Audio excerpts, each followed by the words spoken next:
Is that song loud enough? Oh no, just my headphones aren't. Might be a little loud. Hey guys, welcome to the Flat Out Fever Formula One podcast. Today, we're back. We're going to be talking about a little bit on Austria. We're talking about the British Grand Prix and some news on that. Lewis Hamilton misses the live event, and last but not least, Robert Kubica. So let's get into this. I mean, among other things. Amongst other things. Yeah. Among friends. Yeah. Hello. It is Friday. Hey. Friday night in downtown Toronto. It ended up being a beautiful day after it was supposed to rain, supposedly. It did just rain like 10 minutes ago. That's true. Where were you for that? Now it's bright and sunny though. It looks nice. But as far as things go in the Formula One world, we're going back home, boys. Well, I mean, we're not, but we're the F1 world is going back home to its birthplace. The very first Formula One Grand Prix ever that was named as a Formula One. They used to be Grand Prix before, but it wasn't under like the tutelage of the FIA. There wasn't a world championship. The first world championship Formula One. Right. So the first world championship race actually happened in Silverstone, England, 1950. Yeah. The Queen showed up. And it was actually the first international sporting event attended by a living monarch.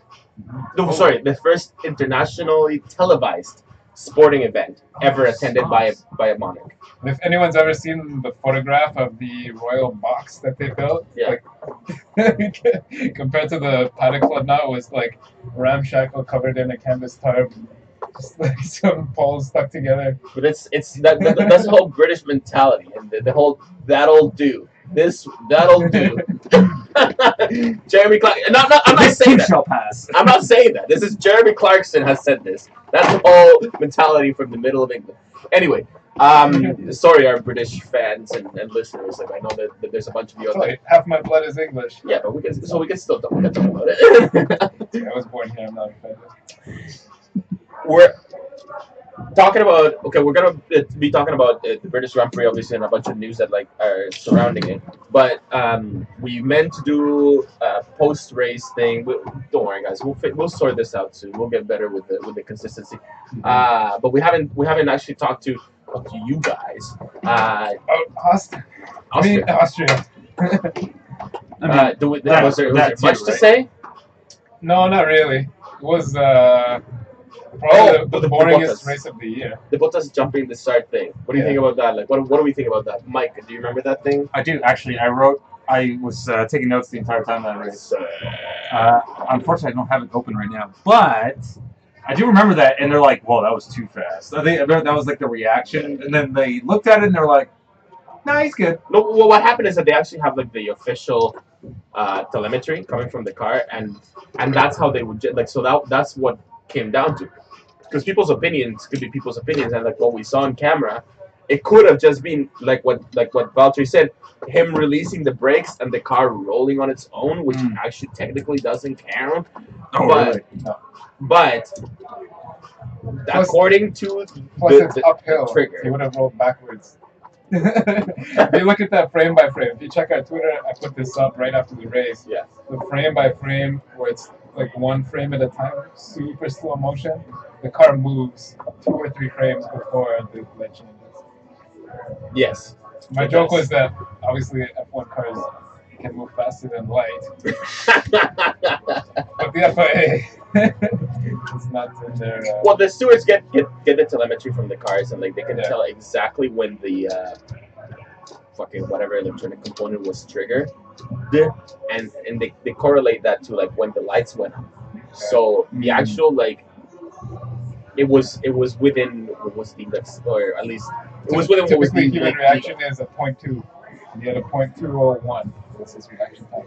But if you, on the same topic, if you saw the Thursday press conferences for Britain, Bottas was asked about that, obviously. And he said, you know, like sometimes you go by the lights, you want to be safe, you want to do a safe release, you let go of the clutch after the lights go on as quickly as you can. But you know, there's also times when you want to be a little bit risky, and then you kind of ease off the clutch right when you think the light's gonna go off. And then the next two questions that he got was, oh, so are you saying that you took a risk there and you just thought maybe I'll get a penalty, maybe I'll get away with it, but when you thought the light was going out, he's like, oh, you know, we practiced, you know, stuff, and he started like almost backtracking. Why would that be even a question? Like, I get pissed because he said that he was taking a gamble. He said he was taking a gamble. Yeah, so they're trying. So they gambled to get in that car. No, but actually, okay. So I didn't watch the whole press conference in detail because I was doing some other shit, so I just had to put it playing in the background. But I actually remember like what he said to that to some extent. That's how it started. And he basically said that when you I think he was talking about like he himself. He was kind of like being general. He's like sometimes it's a bit of a gamble. Like sometimes like for anybody. He was kind of like saying like sometimes for anybody it's a bit of a gamble. Like because you try, because like you said, you try to like anticipate. You try. But then Palmer threw him under the bus. He's like, you know, typically I don't gamble. I kind of wait till wait till the lights go out and then I let go of the clutch. Yeah. And then Lance kind of said the same thing. He's like, yeah, you know, I go by the lights.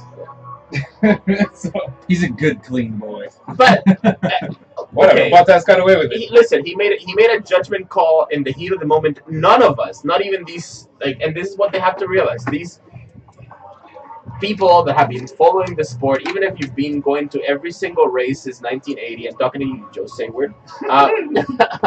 Even if you've gone to every single race as a journalist, you will never know. That's a sad reality for all of us fans and for everybody else. We will never know what it's like to be sitting in that cockpit, staring at the five lights, and like thinking that for all you know, the rest of your life depends on like whether or not you do. You know what I mean? Because like a bad Grand Prix, if you have a horribly bad Grand Prix, it could ruin your career, right? Mm-hmm. So if you, we just don't know the pressure, man. Listen, have you ever played Mario Kart, dude?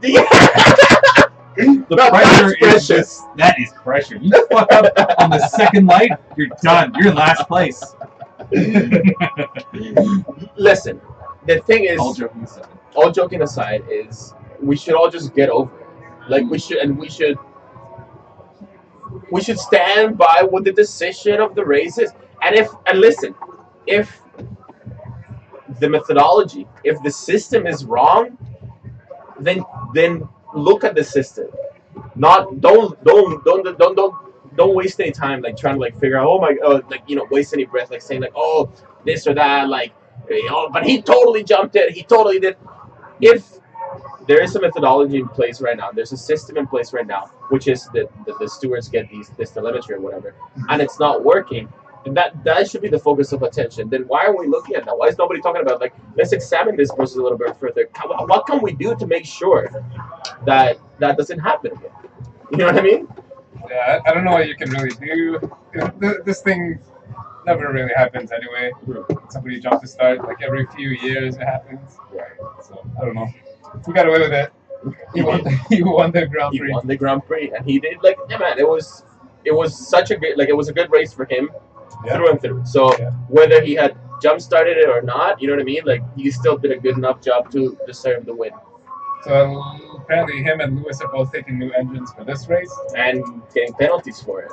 Well, Bottas has to take a new gearbox, so he's going 5 steps down. I think the engine was supposed to be for the race after, but Bottas maybe had to use a little more juice than he was supposed to in Austria to hold off Vettel. You gotta think that with that altitude and like those like demanding uphills and like a change of elevation, you would have like been spooling that turbo like all the way, all the way up. Yeah, so that's just a speculation I heard from FP1 today. Yeah. Yeah, the race ended well. Hamilton couldn't. The last couple laps were pretty good. Yeah, it was good. Hamilton couldn't catch Ricciardo in the end. He pushed hard. He was talking about that in the press conference too. He's like, we'll get to it in a minute why he missed the F1 live, but he said part of the reason that he had to miss that was he was so stressed and pissed at himself that, you know, he was trying to pass Ricciardo. He's like, I only have like 3 laps left. I gotta make it. I gotta get past him to get right up on him. And he said that he thought at the end of the race, he thought that he like failed himself. He could have done more. Then he said he actually watched the video after, like they do, I guess, reviewed it and everything. And he said, yeah, I guess I did everything I could do. And he relaxed a bit about it. Nice. That's what he said. But, hey, whatever. Danny Rick got up there, did the shoey. Yeah. That he's getting, he must be getting tired of. And actually, I don't think Australians get tired of things so like that. so I'm not apparently, Australian, so apparently the trick is, and this is what I think this is what Ted was hinting at, that he talked to Danny Rick, and he basically like told him, like, man, you're not actually drinking the champagne. Like, are you like what you're doing is you're sticking your tongue out. Like, No. So this is what happens, man. And like you can see that very clearly. Rewatch the video. So apparently, what you do is you stick your tongue out like that, like as far as you can, like that, and just like not actually swallow, but then let the liquid fall like all on you. He did not say that Danny Rick told him. No, he didn't say that. He suggested to Martin Brundle to try that. Yeah. Danny Rick drinks it. Yeah. You see him swallowing. He filled up that shoe. No way. He's actually drinking. We're gonna rewatch this. There's a few other, like, it's apparently a very popular thing in Australia. Like, yes, that's what people do. Yes. And so I was watching a Counter-Strike Go tournament, and there was a few Australians that did shoeies. And they did it, and they're like, this is what the interview was like, what was that? It's like, oh, it's a shoey, and that's what we do here. Did you know that apparently the shoey, like as a tradition, it started in Germany actually? Really? The Australians, it just really took off in Australia. But yeah, with that food. Yeah. But no, he drinks that, man. He drinks it. No, is that enough Australia? So it gave him no, apparently like he actually like ended up, but this was months ago, like, or last year we talked about, like, it actually ended up giving him some sort of like mouth thing, disease or something. some sort of mouth. You can look this up. He actually apparently had it, and like he had to recover for like a little bit.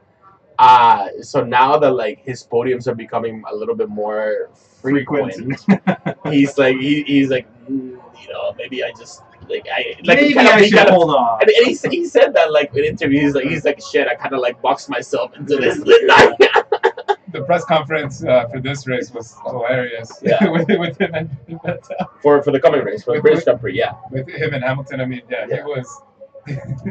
He's like, well, people were asking him, like, you know, is this something you're gonna keep doing forever? Like, what's up? And he's like, well, you know, I didn't really want to do it. He's like, Martin Brundle really wanted it. Yeah, Brundle couldn't wait. Yeah, he's like, I want a shoe in my mouth.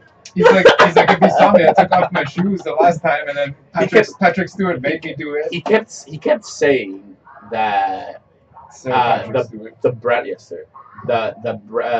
Brundle kept bringing up, oh, it's just for charity. Like he kept saying it like a thing, like almost like to pet himself. Like, I'm not just doing this just because I want to. It's for charity. It's for charity. It's gonna make a lot of money, isn't it? Yeah. It's for charity. But he was. Can I keep the shoe? I haven't got my chance on that. He wanted it so bad. He wanted it bad. He wanted to like be in the same club as Sir Patrick Stewart. This shoe very exclusive. So another thing with the press conference for this race, they started a 4-man format, 4 and 4. Ah, makes sense. Yeah, I know. They used to do 6, so that's true. 4 and 4. Now they get 8. Who knows if they'll keep doing it? But they tried it out. Listen, they went for more than an hour both together. As far as I can tell, Liberty Media hasn't done anything wrong so far. Yeah, every single change, like every single change that they've made, it's been for the better. Did you see any of the post practices with the team principals? Hang on, no. We're talking about the conferences, the drivers' press conferences. Yeah, that's what I No. I think we did. Okay, so we're talking about like the team principles. I haven't seen any of the team principles stuff at all. Okay, So I was watching it when I was driving down here. Oh, okay. It was on my seat. I was listening. Okay, so let me tell you, before we move to like the team principle stuff, let me tell you something about what happened with the drivers. So yeah, so first they brought like 4 people or whatever, and then they brought like Lewis. I mean, it was Lewis and Danny Rick, and the other two didn't. It was Kvyat. hold on. Yeah, Anyway, Kvyat was there, and one more. yeah, whatever. the other two didn't get asked too many questions. Like I said, I was doing something else when I was watching it. But one thing that I like, so it kept coming up. They kept asking Lewis, the British press. Actually, we should make a prelude to this. So before, and we'll get back to this.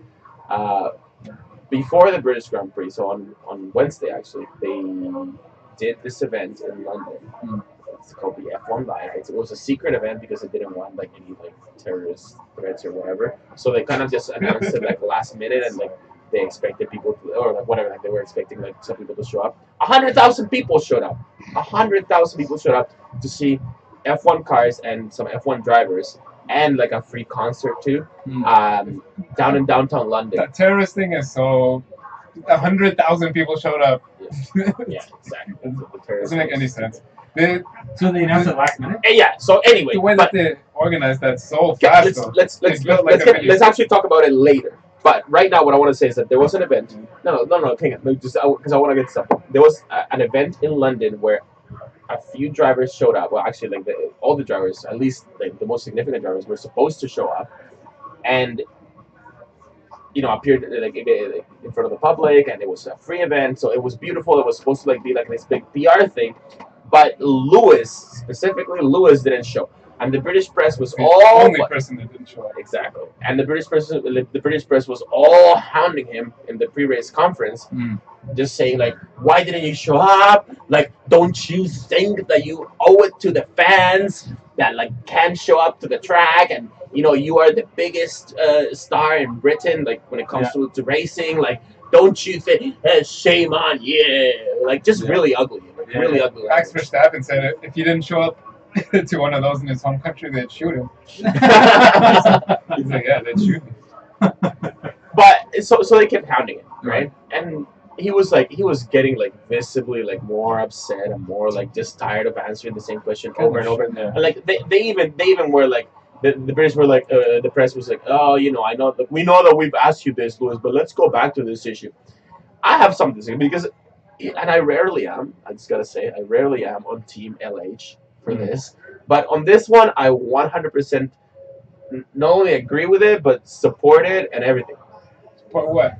Support the fact that he wasn't there for the reasons that he had, man. Like, first off, the British media needs to like honestly like take a fucking like 5 minutes, ask yourself, is this really like a good question to ask sometimes? Number one. Number two, the guy actually like gave him like a pretty decent explanation. Like, listen, like I was tired, I had like all kinds of, everybody knows that Lewis, his performance is heavily affected by how he feels, right? So if you're a top sportsman out there and you know that your first task, first of all, is to deliver on Sunday. That's what makes you the money. That's what makes the team the money. That's what keeps the sport alive, right? If he shows up on Sunday, race day, and delivers, and if he knows, and right now at 31-year-old or whatever, like at 30 years old, he should know damn well himself and his own emotional state, and if he knows that he's not gonna be sitting like nice in his car and he's not gonna have a good race unless he takes some time for himself, do whatever you do, man. That's why he's making that money, because so he can allow himself to like do whatever he needs to do so that he can show up on Sunday and deliver. That's job number one.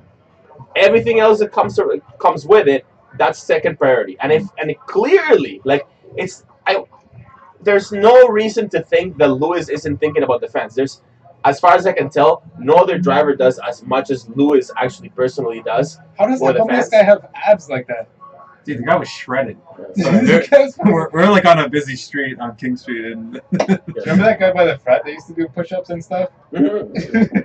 Sorry, but I get what you're saying, man. I think that's a fair point. Max Verstappen said that second. He said, they'd shoot me, but he's like, I do it. He said also, I do agree with Lewis. If that makes him faster, he should do it. Yeah. He should do it. That's what he needs to win the races. People. But because the reporters aren't drivers. We put this photo on the thumbnail. And that's important. They should be reminded of that every time that each one of them gets a media pass. It should say in big letters, "Remember, you are not a driver."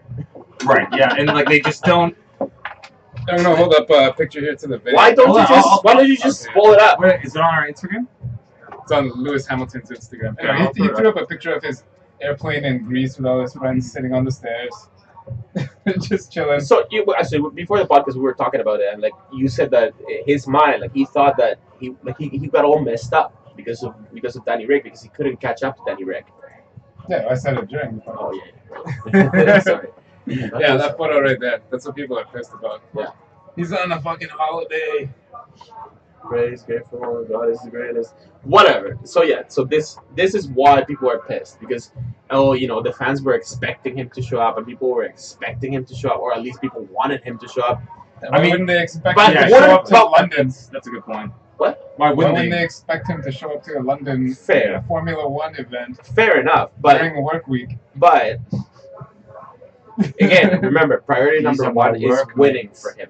You need some downvotes, man. You like Lewis Hamilton too much. I am not. He prefaced it by like, I'm not the biggest LH fan. No, I'm not. But in this one issue, I agree with him wholeheartedly, 100%. I think it's dumb, the fact that the British media kept bringing this up, trying to get some sort of a reaction for him. Any country's media would do that. This, if you think about it, this is probably why he didn't show up there in the first place. If he had shown up on Wednesday, he knew that he was going to get hounded by the British media with all kinds of stupid questions. His job. But would you? He's the Formula One world champion.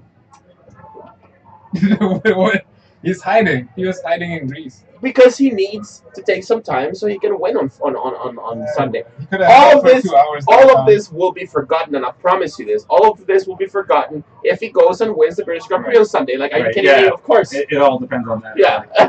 If he doesn't, but if he does well, it's 1 in 20 chance that he won't win it, though. No, well, that's a wrong approach to statistics. Yeah, like very, very wrong. Okay, so enough about that. That's just something that I wanted to say, because I found it ridiculous how he was getting hounded, and they do this all the time, man. Like they do, like they that's the press's job, though, right? The British media are particularly nasty. I hope no British media almost as nasty as the Spanish media. Almost. No, I hope that they're listening. Honestly, I hope, like, if you're British media and you're listening to us right now, take a think, take some time to actually think about anybody other than yourself, and like you'll realize that what I'm saying is not wrong. The same half of the conference, or they call them parts now. Somebody asked, I guess Lewis and then all the drivers. It was Sebastian Vettel's birthday this weekend. Oh, did you go? Did you go? Were you invited? Would you have gone if you were, or something like that? And Lewis just started laughing. He's like, you know what? I think that's the stupidest question I've ever been asked. Oh, no, that wasn't the question. Yeah, it was some shit like that. No. Oh, dude, you missed it. You missed it. No. The question, so that one in particular, like the stupidest question ever, was because, and this is how they phrased it. So Toto Wolff apparently went to Vettel's birthday Vettel's party, and like what they asked Lewis, what the question was like basically like, are you offended that Toto Wolff went to Vettel's party even when you guys aren't like talking to each other? Like, yeah, that was the question. Oh my god, that was the question. It was like, yeah, but then it turned into like, would you go? Who else of you would go? No, man, no. I think you're missing the point. That's the most important thing. How stupid is that? And this goes back to like me saying like the thing about like the press just being stupid overall, like asking these stupid questions. Think about it. Think about it before. Why would that be a thing? I thought the stupidest question of it was, on the first half with Bottas, was that, how do you, like, like this F1 live thing, you know, you're making an impression for young fans, and what was your experience? Okay, over there, like his facial expression, like he got serious. Like he clearly like that means a lot to him. Yeah, he was like, oh, you know, since I was a little kid, I was playing F1 video games, and when I first heard that question, I was like, oh my god, who asks these guys like, what made you really want to get into F1 now? But then it actually turned into the 4 best answers. They all got kind of emotional about it. Yeah. They're super into answering that. It was good.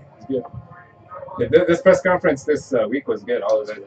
And I heard that there was some interesting stuff now when you were about to talk about the after principles. I only saw the first one and the first half of the second one, but VJ was there. Oh, because he's the only one that he can attend to.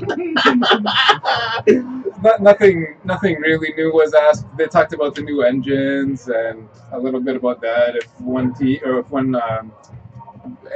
engine manufacturer could supply more than 4 teams, blah, blah, blah, like a bunch of regular questions. But they asked him about changing the team name of Force India. Right. And because it's like Force One now or whatever. Like it will be Force One or whatever. Well, I don't think it's 100% from what he said. He's like, you know, when that's just a name that they have or something. Yeah, he said, you know, when I first bought this team 10 years ago, people thought it was kind of crazy at first, and I wanted to show to the millions of young Indians something that they didn't think was possible, and we were driving around in 23rd and 24th place, and then everyone thought that we were silly. We've worked our way up to 4th place, but he said, with the team name Force India, all the Indian big corporations wanted to put money into cricket, and then he said, you know, the Force India name isn't the most appropriate sort of for attracting international investment. Yeah. So that was his thing. You know, now they don't have Indian drivers, or like really many people from India and all that. And he's about to go to jail, perhaps maybe be extradited to India for jail time. So anyway, at least he showed up. He was there. Can he run it? I'm sure he'll be there all weekend with this crazy mohawk. Yeah, but okay, fine. He just set some people in place and he's like, no, but as an executive, as a person running a company, it may be that Force India is like his most successful project by far, because everything else he's bankrupt or sold or whatever. Like all the Kingfisher brand stuff is gone. Everything's gone. I think that like VJ actually like at one point he probably was like, all right, I guess I'm only good at doing this or running this team, like running away. Yeah. But yeah, like he must have like had a serious thought like, oh, you know what, this is the only thing that I have good going on in my life. Like I mean, it's a job. No, but he's looking to sell. Obviously, I'm sure his accounts are like legal funds closing one by one. Yeah, one by one. His sources of income. The British Grand Prix. We named this. We were talking about like whatever the title, the working title so far is something about like. It's a reference to there only being 3 more British Grand Prix in the current configuration. At Silverstone. Yeah. At Silverstone. Yeah. So, yeah, that's pretty much the reality at this point. Can you talk about that? Yeah, of course. I'll run it.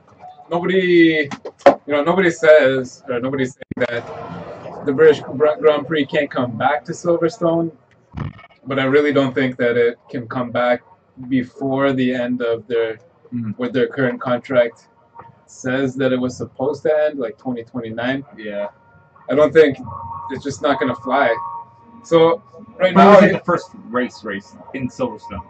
That was the race. Like how long has Silverstone actually been around? The first Grand Prix in the Formula One was in 1950. Look it up actually if there were, because I do believe there were Grand Prix before 1950 at Silverstone. But it was a smaller configuration for sure, because I guess most people know Silverstone was a military air base. And a bunch of the circuit, if you look at like a satellite image, you can see where the runways used to run, and some of the straights are part of the old runways. But okay, yeah. So it's kind of looking like London 2020. Can you pull up the London GP 2020 is going to be a picture of Silverstone right now, like just like an aerial. I'll find the aerial photo of it. Yeah. But yeah, so for London, they're really pushing. I think Liberty is pushing the city to figure out how to make it happen downtown. Yes. But I think probably the reality is that it's going to happen down by the docks.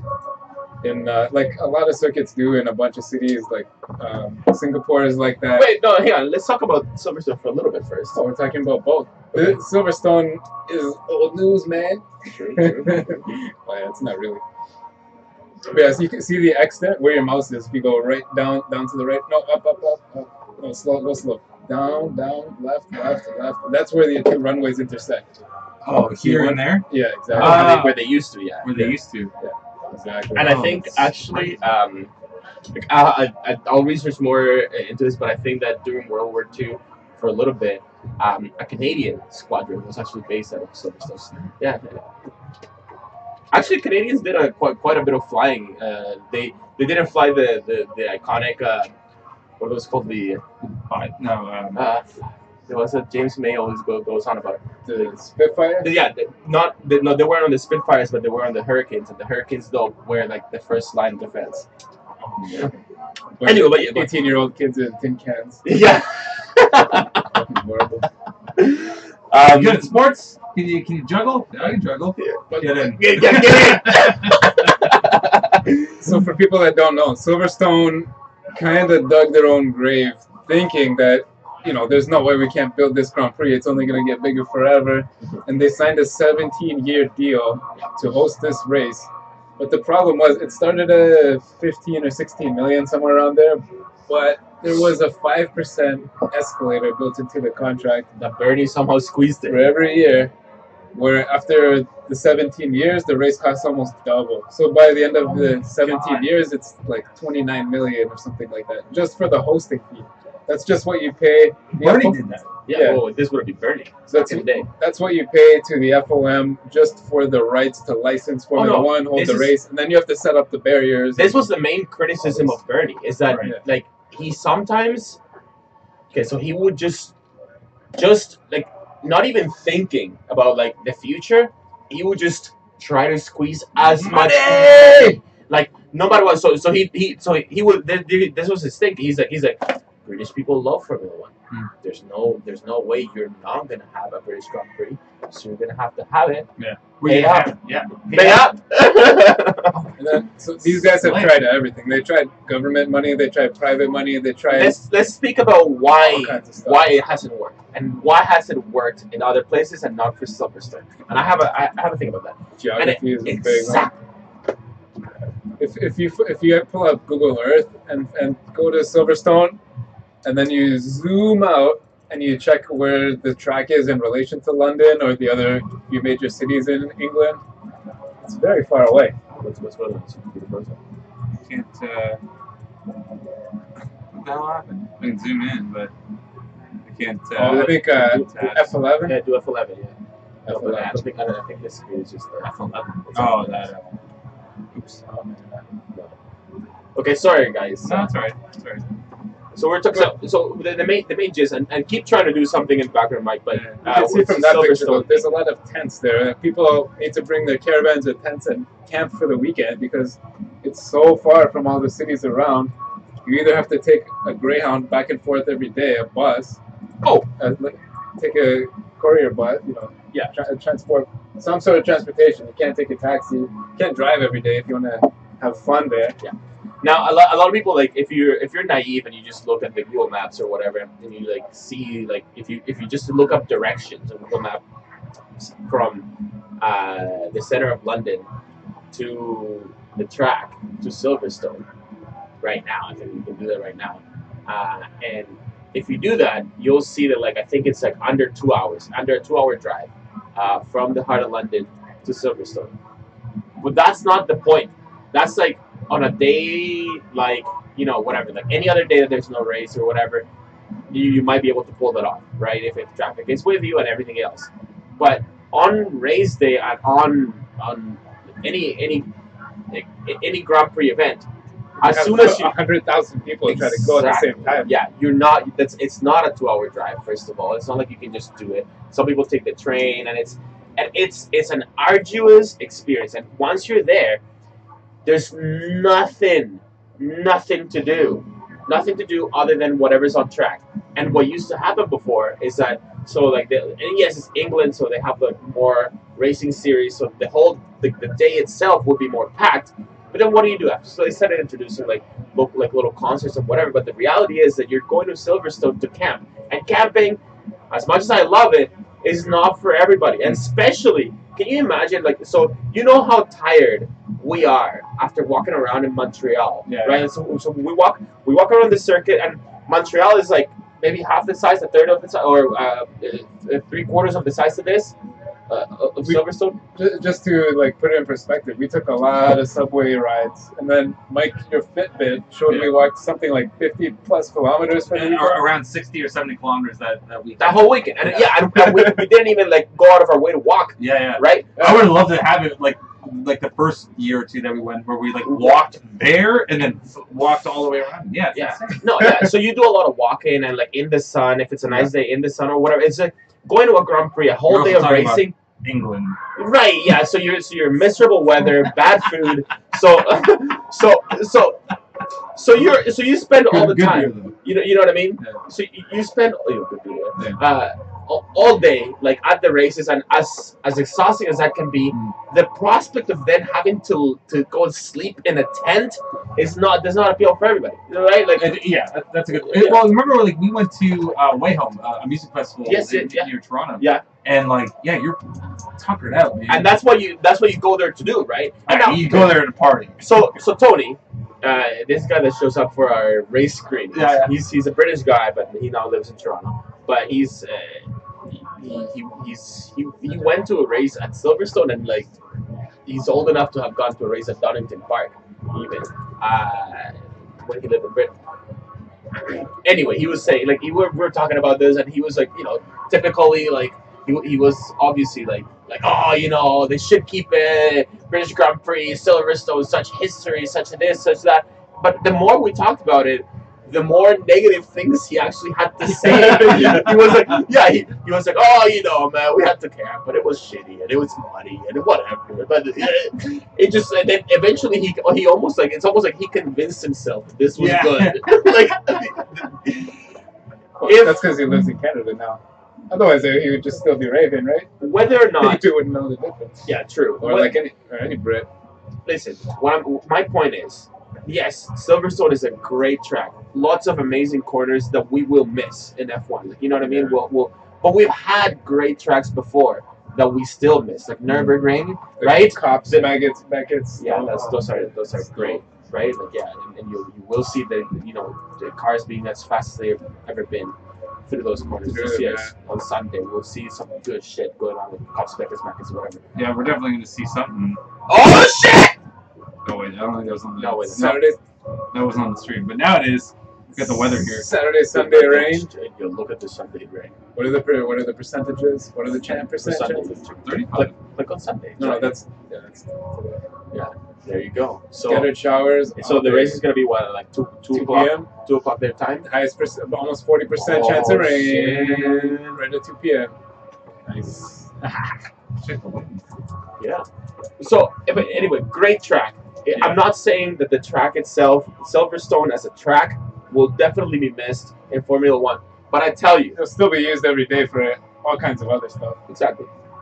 But I tell you, if Formula One does go to London, it'll take, and I promise you, it'll take 2 years for people to forget completely about Silverstone. Yes. I think one, maybe. Well, the first one they're gonna talk about it all day. Yeah, not completely, but I'm talking. You guys remember it was somewhere else? Yeah, I remember that. Yeah, and then the next year everybody will be back to normal, and we'll just think about the British Grand Prix as being in London and how great that last race was. It's gonna be badass. Yeah, exactly. As far as for anyone that's wondering, well, why don't they just go to another race circuit? There's basically like Donington Park. Which isn't up to Formula One standard. Yeah, there would have to be a lot of work done. And if you're going to do the work there, why wouldn't you do it in London? There's Brands Hatch, which is the same sort of situation. I think it's far away. It's not safe enough. And it's not wide enough. It's not up to Formula One modern standards. There's the Circuit of Wales, which there's all kinds of problems with. It was supposed to be built by now. They haven't even started. This so is kind of who knows if or when that'll ever happen. Yeah, no. I've heard really good things about Donington and racing in Donington. Donington's pretty cool. It's fairly simple, as you can see there. But you know, as far as racing, it's good. It's fast track. Yeah. Some fast corners. It almost looks like a whale. A little bit. like a sperm whale with its mouth open. Yeah. But it's gonna be in London. Listen, the problem about the British countryside, and like as much as I think it's great, it's very picturesque if you're that kind of stuff, and I personally am like, you know, like I used to like my favorite book as a kid was The Wind of the Willows, like check it out. It's a book about these animals. They have a lot of foxes over there. Yeah, it's about the British countryside.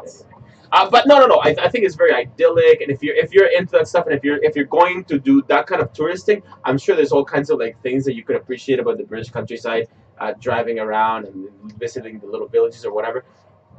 However, if you're gonna spend $500 plus in just tickets to go to this event, and for an international sporting series, which means that, like, let's say if you and I were to like think of the amount of money that it would take us, you and I, or us three. Let's think about this for a second, Mike.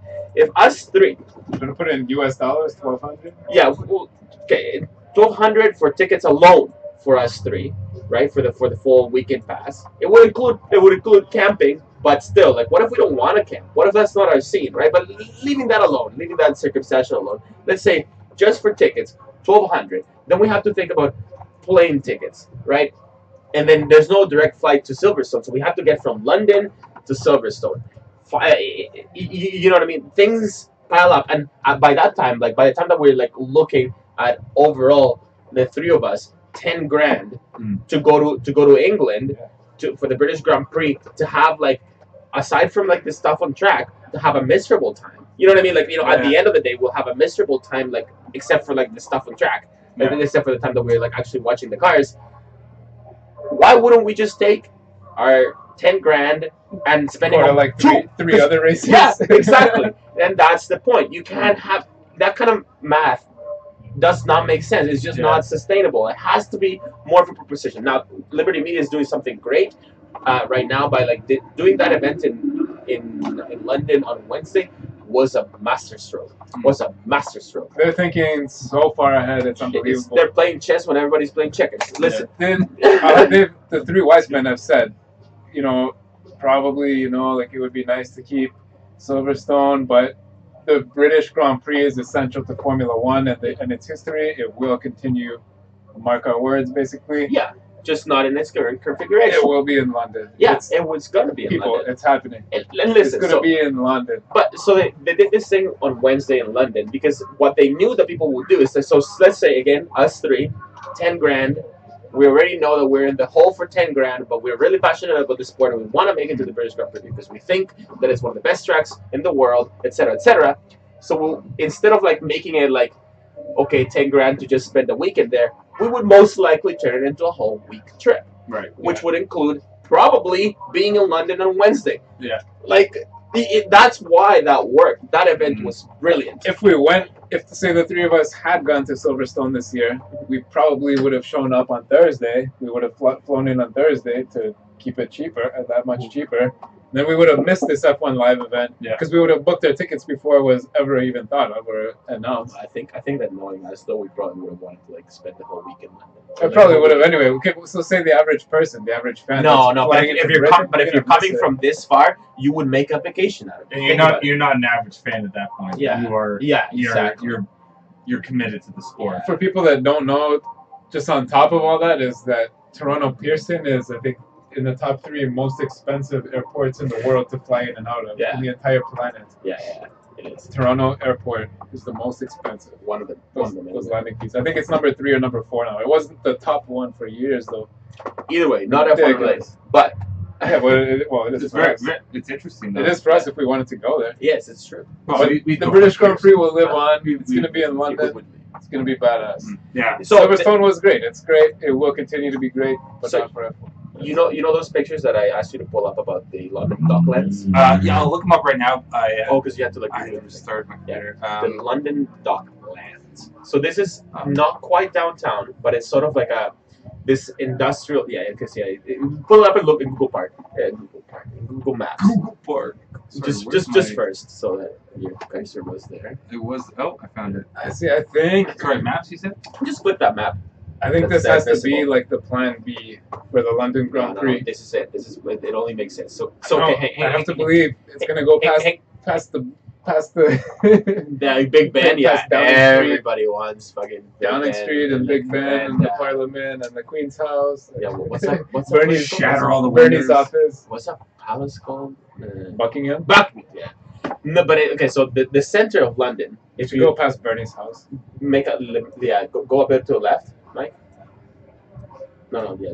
So that's sort of like the center of London over there, like whatever. Yeah. So this thing, the Docklands aren't actually like that far off. Oh, if you think so, the mall. They've got the tube that goes right there. So where the word London is right now? Yeah. Right below it, that's the mall. Like just the street there. It says the mall. Like I don't know if you can see the mall. Yeah, right. Okay. So and then the mall, like, and then going all the way up or whatever, like that connects to Buckingham Palace or whatever. Like the mall is like, remember a few years ago, you didn't watch F1 back then, like, but yeah, a few years ago, I think it was for fun, Jenson Button and Lewis Hamilton, when they were together at McLaren, I believe, they did this segment for TV where like an imaginary race through the streets of London was like they basically like did like a 3D recreation of like what it would look like. That was part of it, the mall. Like part of it went down to the mall. So I guess like if you were to like call it like a downtown London race, like it would be like that's ideally where it would be. But obviously, closing those streets as busy as London is and everything else for a whole weekend, not gonna happen. Like, come on, guys, it's not gonna happen. So well, you don't know that. You don't know that. So. Yeah. So that's a big, the largest. How many people go to this race? Dude, we're talking about the birthplace of Formula One. You said it yourself, dude. Well, but Silverstone was it, not London. No, well, the British Grand Prix, but so they would never shut down like Bay Street in Toronto for a Formula One race. They would. No, they would totally shut down like so there we go.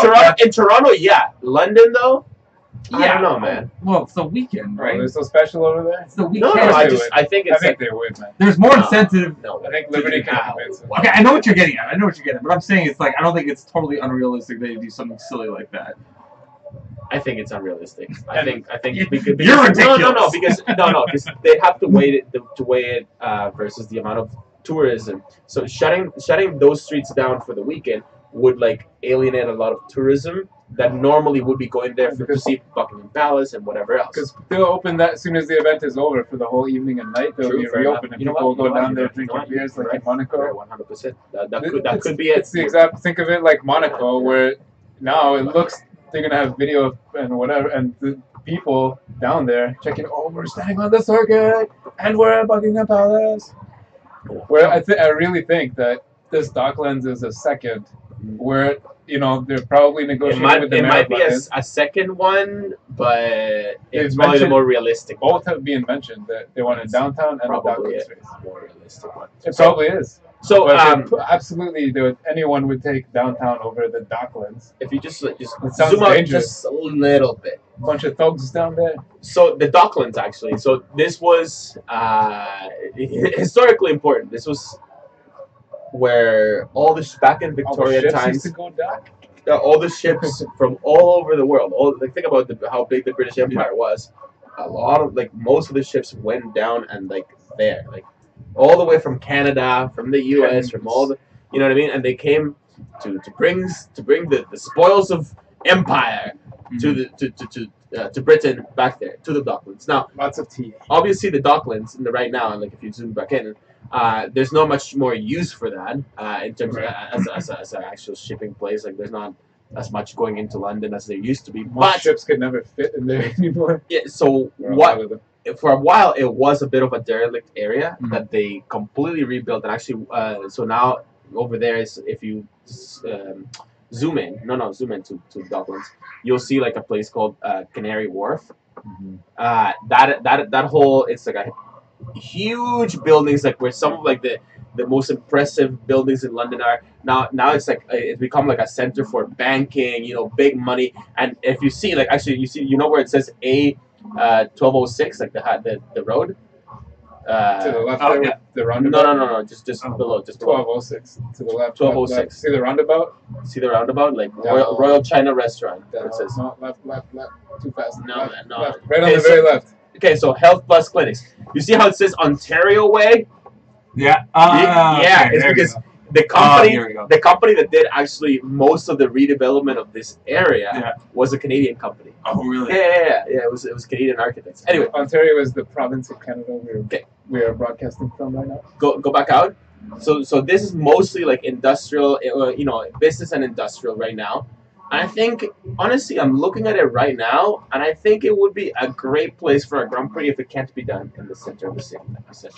I think it would be great. Yeah, I guess so. It's got to be on that 1206. Hold on.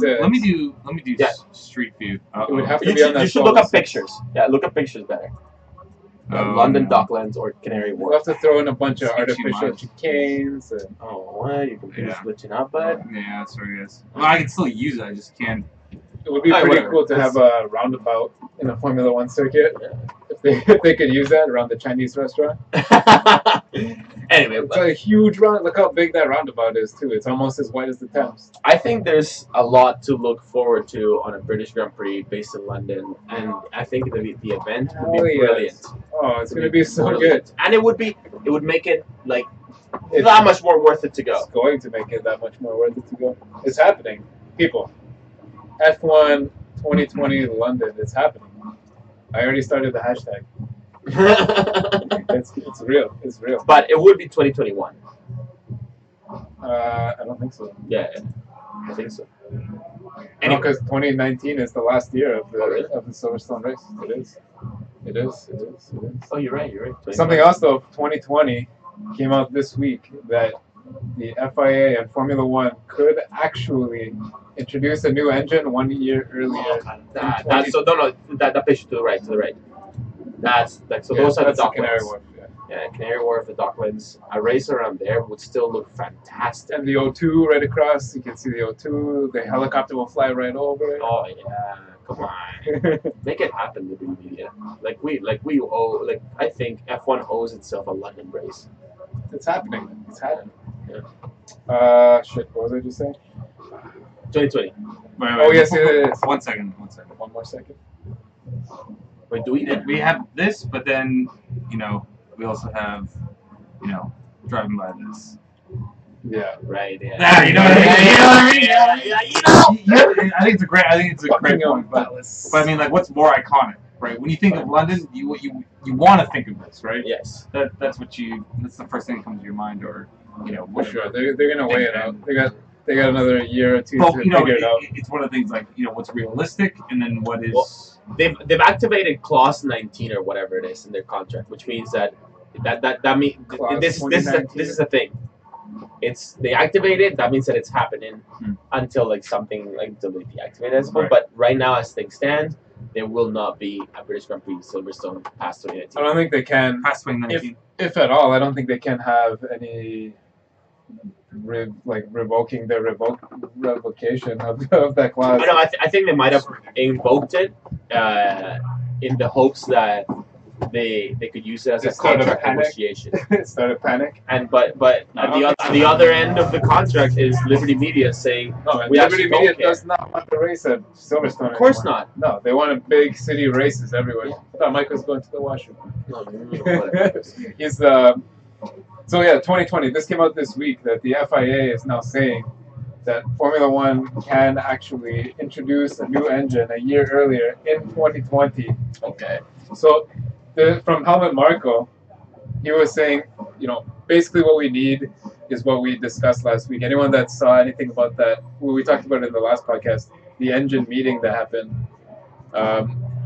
They want to keep basically like a standard engine. And actually, in the post-practice team principals press conference today, they talked a bit about engines. And what they were saying is, for 2020, he said 2020, not 2021. Yeah. So I think it's kind of behind the scenes decided now. For 2020, we want an engine that represents what we're going to see in the world's showrooms in 2026. That's what was said. So this is from an article I read. Electric? No, just getting rid of the MGUH because that's not practical for maybe another decade to mass produce stuff like that because you need heavy metals and stuff like that, like rare earth metals to make those parts. But most likely it's what has been discussed. It's going to be a V6 with either a single or a twin turbo, probably a twin turbo, 2 smaller turbos making around the same amount of pressure, and a much bigger curve system, probably like 4 times the size. For anyone, so that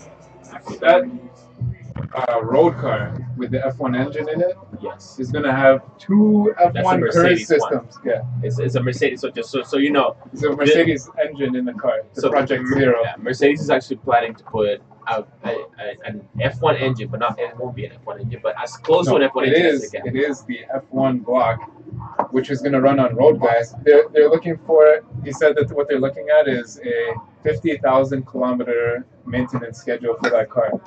So it's most cars, I drive a Honda Accord. I'm at like 190,000. The engine doesn't need to be rebuilt yet. You know what I mean? Yeah. Probably for another 200,000. But for a car like that, they're looking at, they want 50,000 K out of the engine. But what they're doing is the F1 curve system is they want to install 2 of them, one on each front wheel. So there's an extra 160 horsepower on each front wheel, plus the F1 power plant in the back. No MGUH. But anyway, for 2020, what Helmut Marko said this yesterday was that right now, Toro Rosso or Red Bull, I guess, has thought about taking Toro Rosso out, or they have threatened to, because last year both of the Red Bull teams had different engines. They had to run the Tag Heuer. They ran that Renault engine that wasn't too powerful. So he said this quote is, the engine dependency rule right now is not acceptable for us.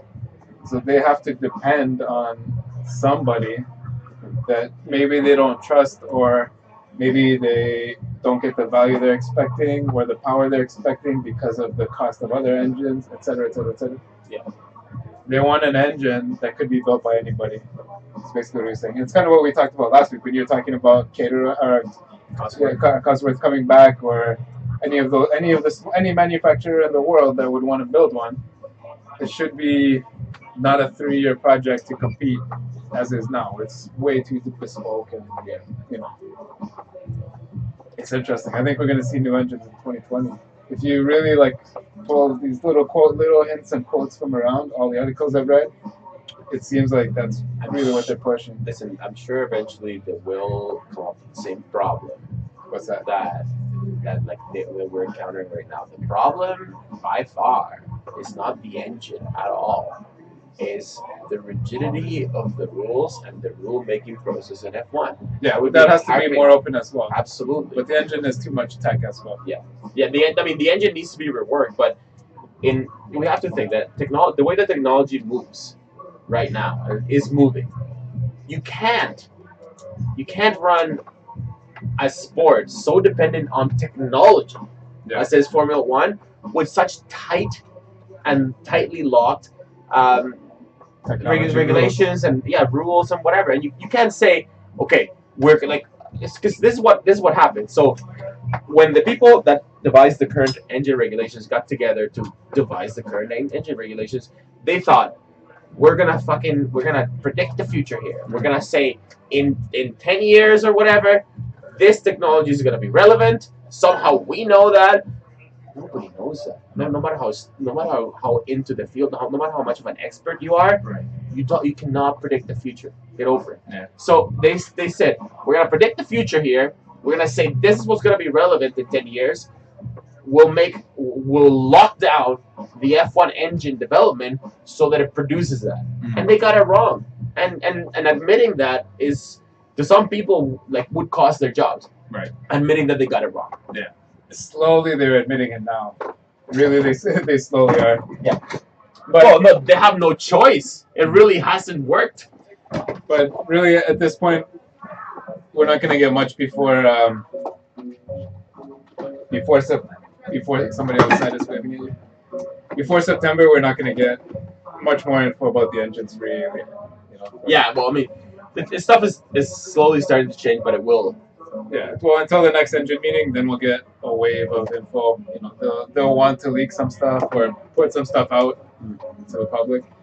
But yeah, we'll see. We'll see. You want to talk about the shield for a second? Oh yeah, pull up See some it? pictures. Did you see it? Did you see the shield? Did you see it? Yes, I did. Sebastian Vettel was picked as the guy to try this new Shield formula concept. This is the Ferrari interpretation of the shield, which I think other teams have their own interpretations. I think Red Bull has one as well. Wait, hang on a second. I actually did not know this. So this is Ferrari's interpretation. As far as I understand from watching FP1, yes, this is Ferrari's interpretation. And what they actually did was a single lap.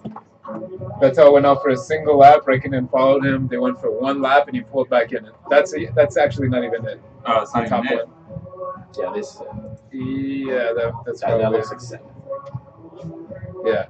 But so yeah, anyway, what he said was when he got out afterwards was that the shield actually made him dizzy. When you looked at it, like on the video, The light is getting warped all over the place there. yeah, it's a curved piece of glass. So anyone that's looked through a lens before, it's like a funhouse mirror basically. And if you look at that picture, you can see there's a crazy sun reflection. So I don't know what they're gonna do about that. When he pulled back into the pits, you pull in, they roll the car back, put the TV screen on top. You could see he was like squinting his eyes, trying to lean forward because he had to put the screen further back because the shield was in the way. He couldn't read the screen through it. And then he got out of the car. This thing was bolted down, so the guys are there with wrenches, the mechanics taking the shield off. But he had to step over it. There's no way you could get out of the car with that shield on. There'd have to be like some sort of like ejector for the shield. There was a few problems that you could saw instantly. Yeah. And anyone that's seen a race, the drivers pull off 6 or 8 tear-offs at least per race. Where you're gonna have like a giant tear-off for this thing, and you go in every 2 laps, or like you like reach over, like you're pulling off the whole windshield while you're driving. It's not gonna work. I really think, and I said this last year when they were testing that Halo. Yeah. It's never gonna happen because last year people would start getting worried. The fans were like, "Oh, blah, blah, blah."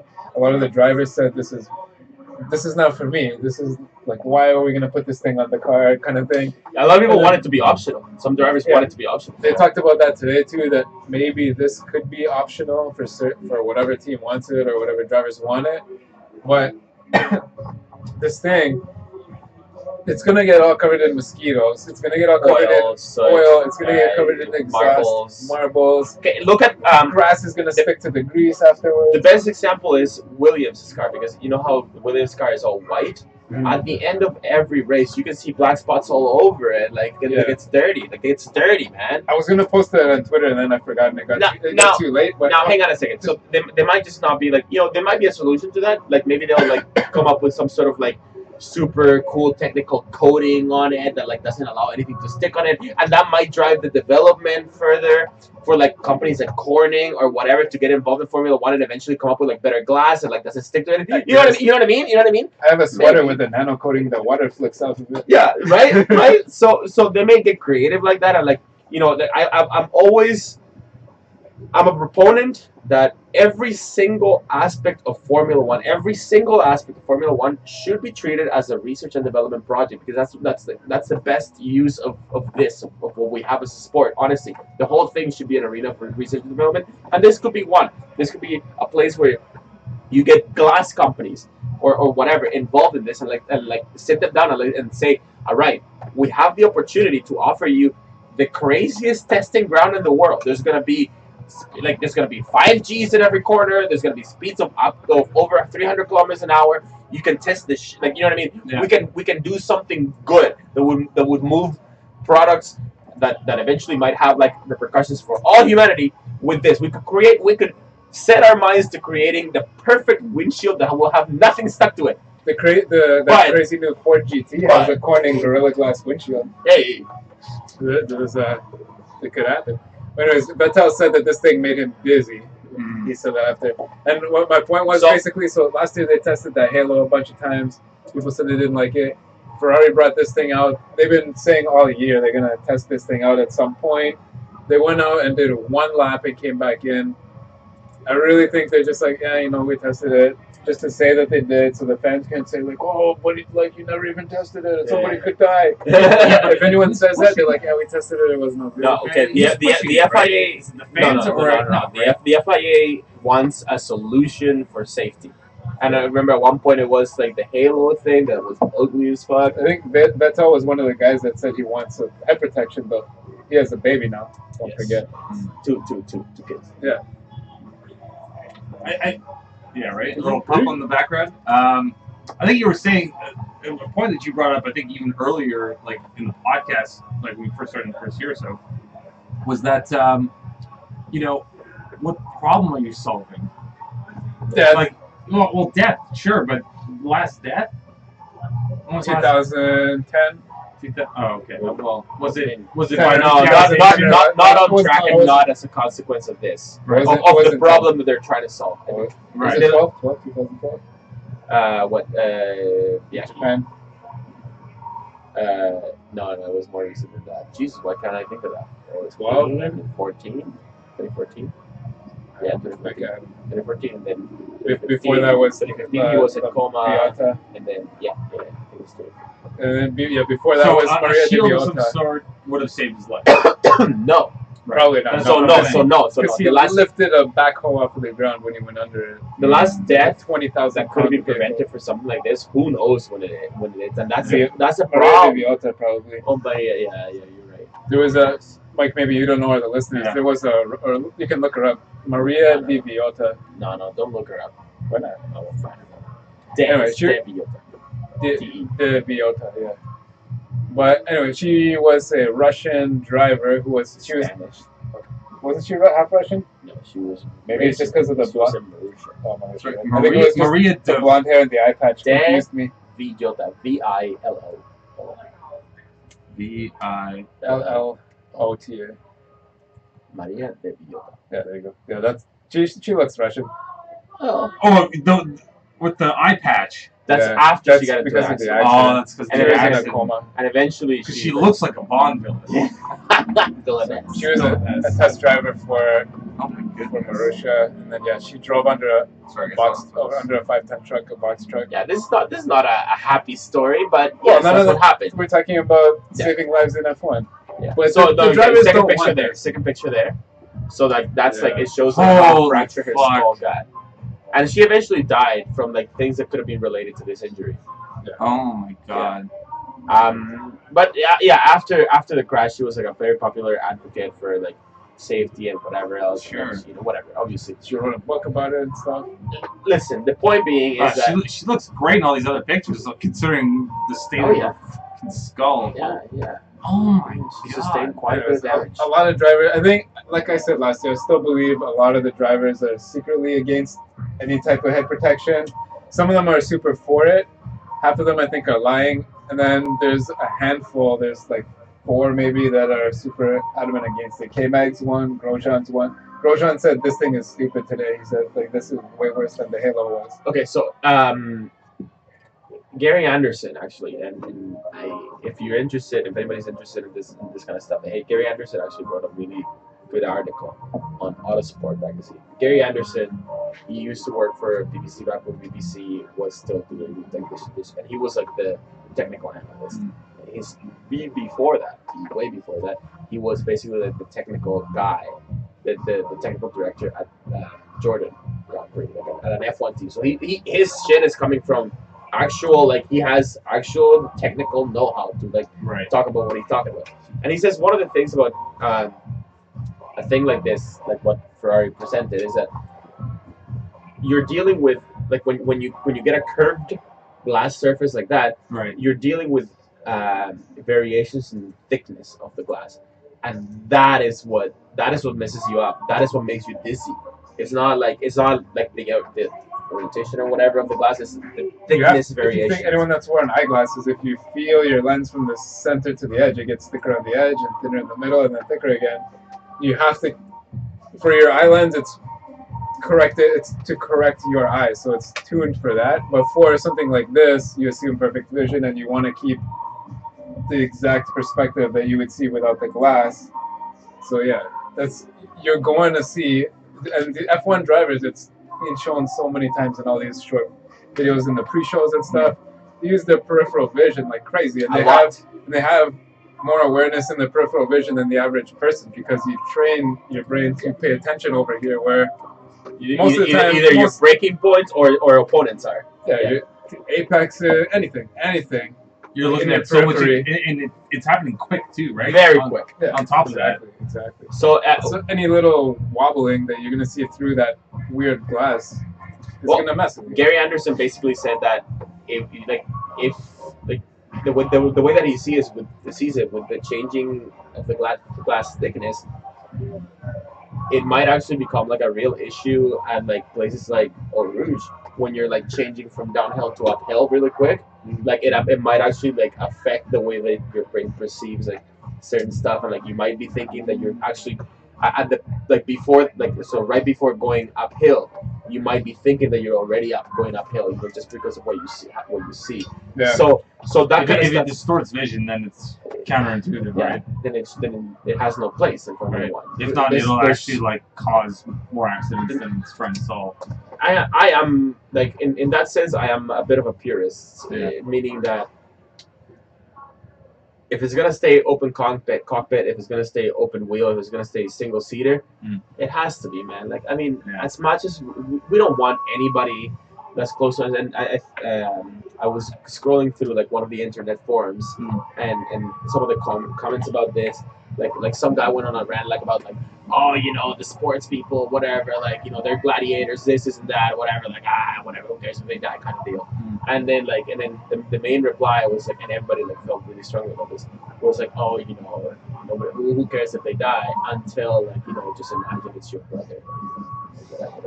Right. Yes. People care, man. If any of these guys died, I'd be depressed. Of course. But we have to realize that is, regardless of how you feel about the issue, regardless if you think about it objectively, that is why it is a sport. Right. Like it is because these guys, the speed kills, right? And no matter how fast you're going, it's not the speed that kills you; it's abruptly stopping is what actually kills you. Yeah, absolutely. I kind of feel like the world is almost shifting back that way to like super danger and stuff. People have had enough of this PC bullshit. Yeah, it happened fast. Like it was like barely like 2 years, and then people were like, no. You know, you have to thank for that, by the way. And it's a weird. Let's not say his name.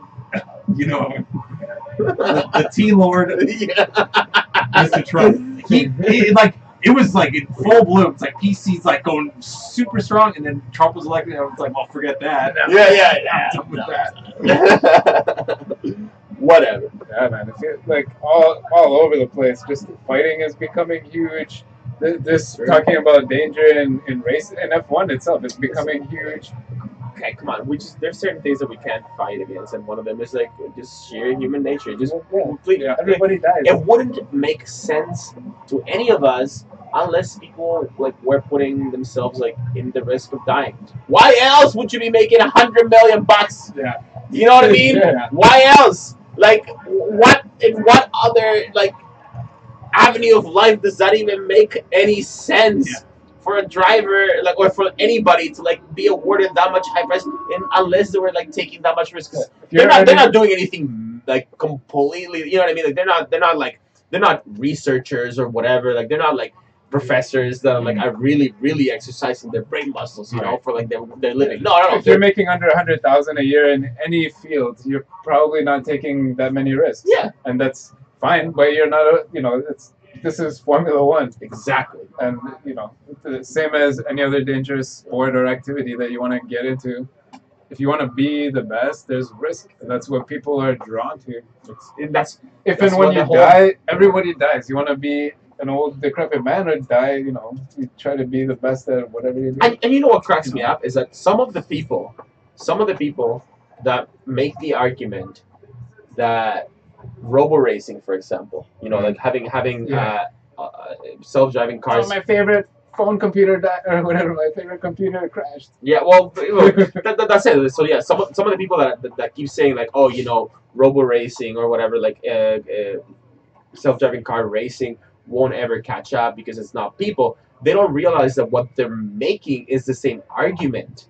Like, and then they turn around and they flip it like, oh, but we still don't want people dying in F1. No. The only reason why you care that it's actual people is because people have soft skin and can die if they're doing these things. That's why people care. That's what it makes a difference that it's actually a human driving. It's because the human has to put his own life in risk for this. So apparently no one has ever died during a hockey game, NHL hockey game.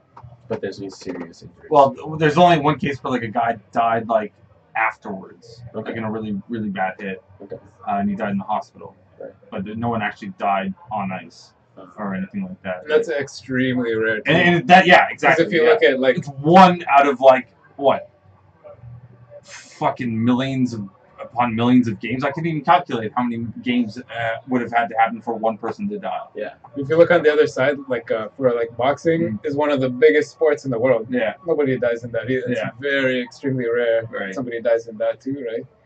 Yeah, but any sport has risk for sure. Yeah.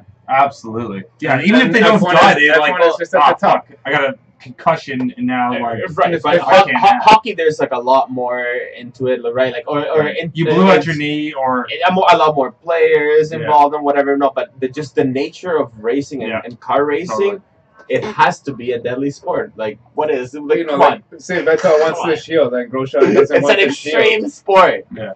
It's an extreme sport. What are we talking about, people? Like, come on. You guys realize Red Bull's in there, right? Yeah, we're putting F1 in the same category as like rock climbing and like the airplane racing or whatever. Yeah. Where like it's the risk has to be real. Like otherwise it wouldn't make sense to watch. Yeah, I wouldn't be watching it. Yeah, I wouldn't watch it. That's a good point. Like I would watch a robo race if I was at a Formula E race and it's the opening event. Right. I'm not going to tune in every weekend. Or cheer for a computer. Yeah. I'm not. Just not.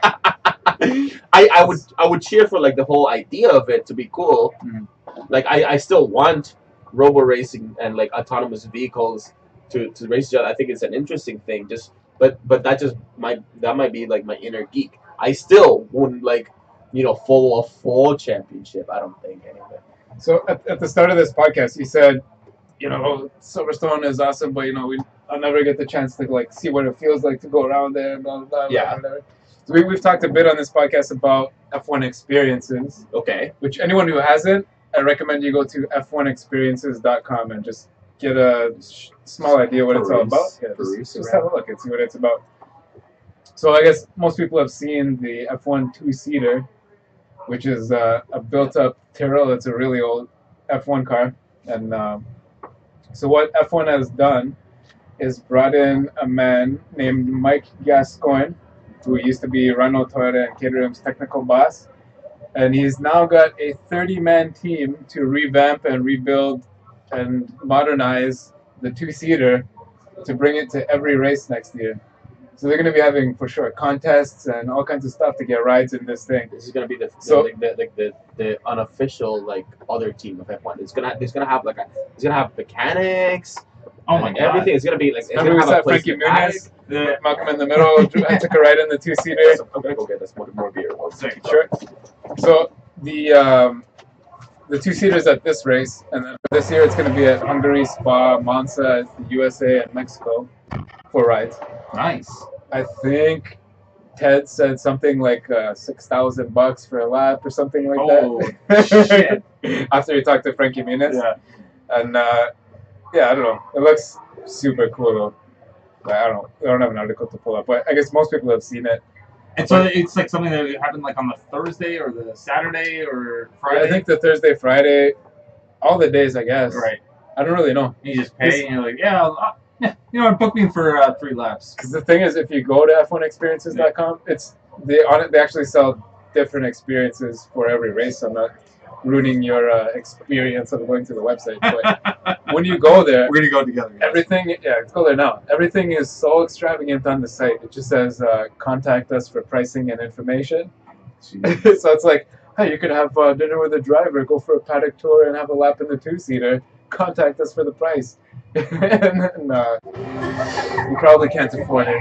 You probably can't afford that at all. But awesome. Thank you very much. Welcome. But they now have a 30-man team has been hired. We got more here, guys. We had another picture. A 30-man team of staff to work on this, with more than 50 of them attending the races to, mechanics, tire guys, people on top of the car, checking the telemetry, of course, keeping it safe. Nobody wants to get hurt.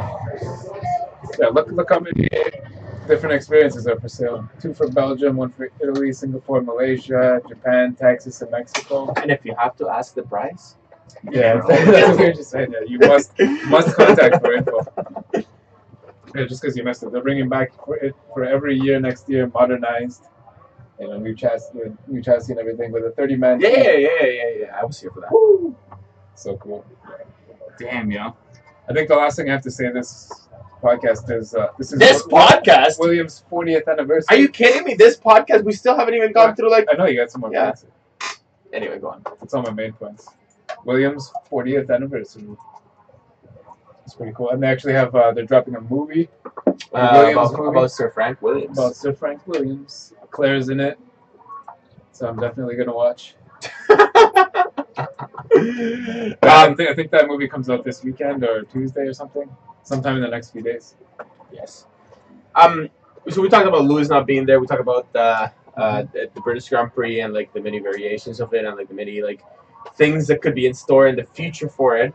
One thing that I do want to say about the British Grand Prix is that obviously the British Grand Prix so far, like the Silverstone circuit, is owned by the British Racing Drivers something or other. The BRDC. And the British Racing Drivers Association. But like, what's the C company? That's not really a BRDA. Think about it. BRDC is whatever it is. It is called the BRDC.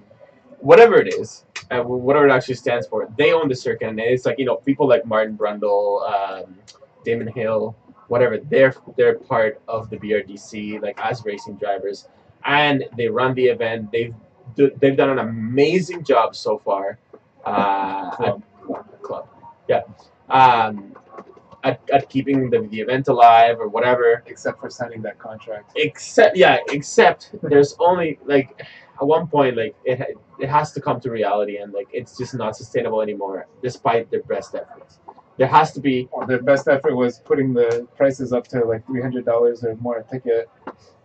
Yeah, that's what they had to do to get the money. It's £300, so like $500. Yeah. The lowest. Yeah. Anyway. But we commend them for their efforts, and Silverstone will be missed when they move to London. Yeah.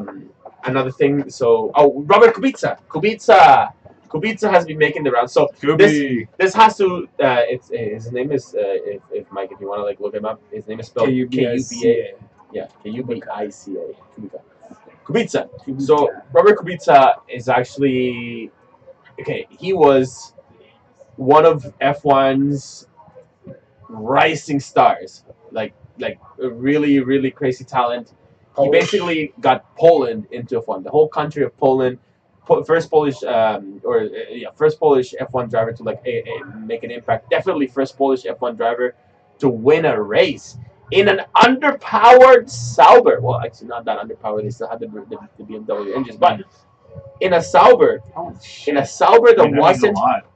Yes. It wasn't like a top team or whatever. In Canada too, he won the Canadian Grand Prix in a Sauber. Yeah. What year was this? This was I want to say 2008 or something like that. Yeah, something like that. Anyway, this is before Hamilton and Ricciardo took over. I had this thing pulled up and ready to go, but he got into an accident. I was gonna say he almost. I almost died in Canada. One of the worst F1 accidents ever. No. Well, he did get into a pretty bad accident. His legs were hanging out of the front of the car. Where it says crash. Yeah, but that wasn't the accident that took him out of commission. Yeah, that was he was in a rally race. Yeah, right. Oh yeah, the picture there, the third one. So see that how on the top row, not the F1. Yeah, that was his rally crash. Really messed up. So what happened is that he was a rising star in F1, and he was his win in Canada Yeah. basically proved that he was badass. The next one there, though, you see his That's feet his crash. sticking out of the front of the car. Oh. See if you can find a video clip, because you probably No, I never don't seen want it. to. Yeah, right. He was fine in that crash. Oh. Yeah, the video that was in Canada. No, he got a well, whatever. He still like hurt himself, but he was fine after. Oh my god. His rallying crash though, like he had a very exciting to watch racing style, and he pushed people. Man, he was driving like up with Alonso, like up with Hamilton sometimes. Man, like like when Alonso and Hamilton were racing this guy. Can Like, we show this? I think we can show this. It's from TV. It looks like it's a filmed television, so I think that should be fun. It's You not do it small. very good. You Yeah, I you should know. watch it Maybe anyway. really small. Yeah, show it small. It's a video of somebody filming their television, so it should be fine. No audio though. Gotta do it without the sound. So this thing is this Sorry, guys.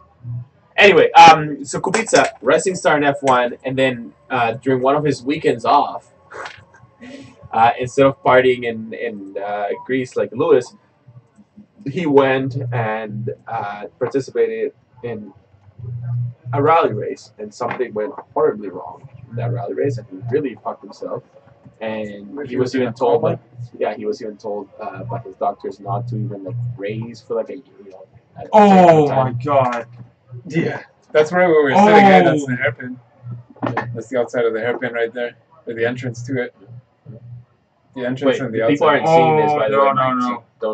Don't react to that. Sorry guys. We're looking at the I'm the sure crash. Most people are probably listening have probably seen it. And if you No, haven't, you just should- Google it. you should Robert probably check Kubica. Robert Kubica. Kubica. And see where those the marshals are sitting there too? Crash. That was when it was still like, we can kind of sit close to the cars, right? We don't get hurt. Now they have concrete walls everywhere. Every circuit has concrete. That was only 10 years ago. I They were thought like, I wanted to it's see that. safe to sit near the edge I of the know. track where cars are coming 300. Anyway, good driver, good talent. A guy that was like he's a racer through and through, like as demonstrated by his foray into rallying and whatever, and the fact that he went for like some of the risky moves. Very, very, very good talent. Lots of people were for sure. People were like, this guy is going to be a world champion. Like, there's no question about it.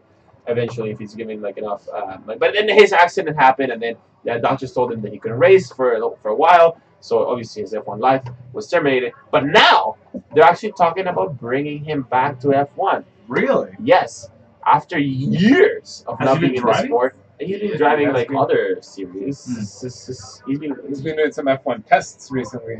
Ooh. Then Then they're they're serious. Oh, I know. I don't know. We don't know how Get serious Pollard we are. out of there.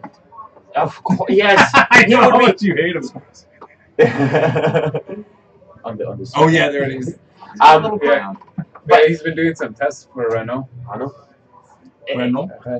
Now the rumor is that maybe he was paying for some of these tests, or like at least one of them, or something. Either way, Hey, Lance did it. yeah, it's true. Hey, and look at where he's at. Lance's dad did it. The thing is that he would bring in a lot of crowds. Like he's still very, very popular, and he's still in the memory of enough people that have been watching F1 for a while. Right. That it would be such a good story. Yeah. The story potential for it is immense. Like Yeah. it'll be such a great back when he was like, and even if he comes back and just does okay, like even if he performs at Massa levels, that will still be fine. Yeah. Now there's somebody so.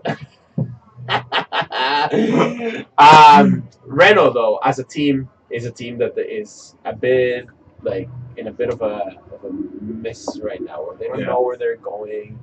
I don't think that so we can talk about it now because it's been about halfway through the year in terms of F1 races, and they haven't. This race is the halfway point. Yeah, and they haven't performed the way that they should be performing. Right. Right. They haven't performed. They haven't been doing. And now Cyril Abiteboul can say to as many people as he wants that it's a long-term project. But by now, a team that's supplying engines to other teams, and a team that has the full backing of the factory, and a team that is running properly should be at least a manufacturing team should be doing at least as good as I don't know, maybe Force India, or then maybe Williams. Williams or Force India. They should be doing as well as them, and they're not. Right. And part of it could be their horrible choice of driver in Julian Palmer. But I really just got that from you. Yeah. And I spread it. Hey, listen. I tell everyone, like, yeah, apparently Julian Palmer's just the worst. He sucks. Do you know what he said this week? I'm not wrong when I'm saying that, right? No. I hope. I just say it without knowing what I'm saying. Do you know what he said after he got that 11th place in Austria? What's that? That his consistent and better driving style recently, he finished 2 races or whatever. His consistent and better driving style recently was down to him copying Hülkenberg's style. His teammate? That's what he said. Ah! I just copied my teammate's style, and now who's their number 1? Hülkenberg, yeah. Oh. Hülkenberg. Oh dear. No, but yeah. So he's like, so I started doing what the other guy does, and like, I guess I'm a little better. Yeah, that's not an excuse, and even Remember when his dad tried to like buy Silverstone? What a bad investment that would have been, because the Grand Prix is not happening there anymore for the next few years. Listen, all right, so okay. I was just gonna say. You guys can't leave me here by myself talking to the peeps. You can do it. So Kubica, a few final words. So Kubica, is there any meat in the bones of this argument? Oh man, look how skinny that guy is. No, I mean, but like you know what I mean. Is there actually anything? Actually, at first, when we first started hearing about Kubica and whatever, and like his testing or whatever, even up until his testing, I still thought, oh, whatever, that's Kubica. He has some money now from his other racing series. He just wants to have a go at the new F1 cars to see what up.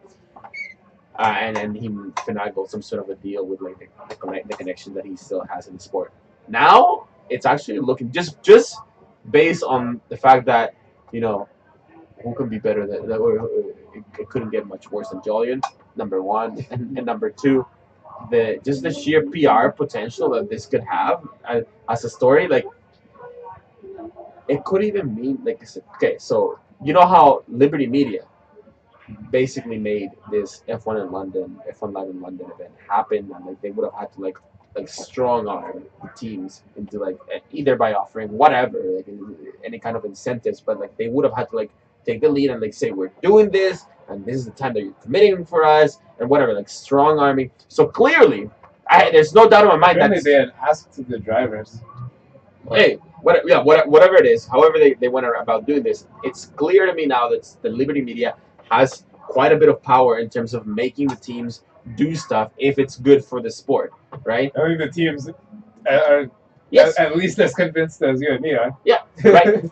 And so if the Robert Kubica thing could be something that's good for the sport, who knows where like the push for that could be coming from? And I think it would. I think it definitely would be, because it would activate. It's all about fan activation. It would activate the fans in Poland.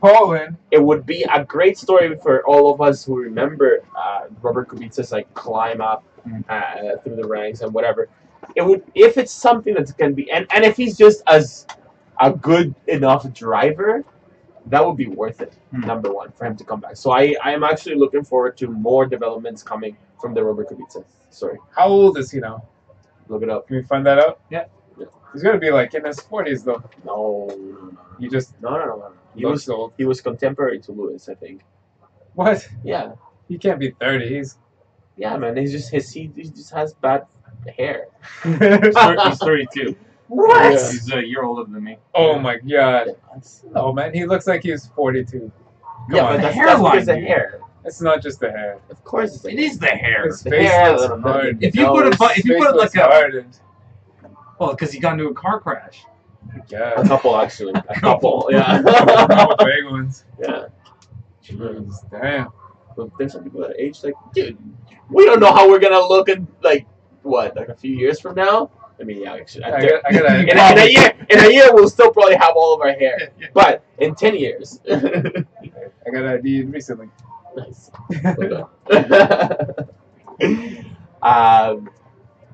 But yeah, even older pictures of him, sorry to bring it back up, but yeah, he's always looks old. He just looks He old. looks He's like an old-looking dude. I knew a guy I'm in not high trying to school. make fun of him. He He's looks 40. mature. I'm sorry. Yeah. I think we pretty much like covered the. Oh, one thing that I didn't remember to bring up. Well, while we were talking about the Docklands, is that there is actually some indication that there is an actual bid for the race like to happen in Docklands. There's an actual like working bid, and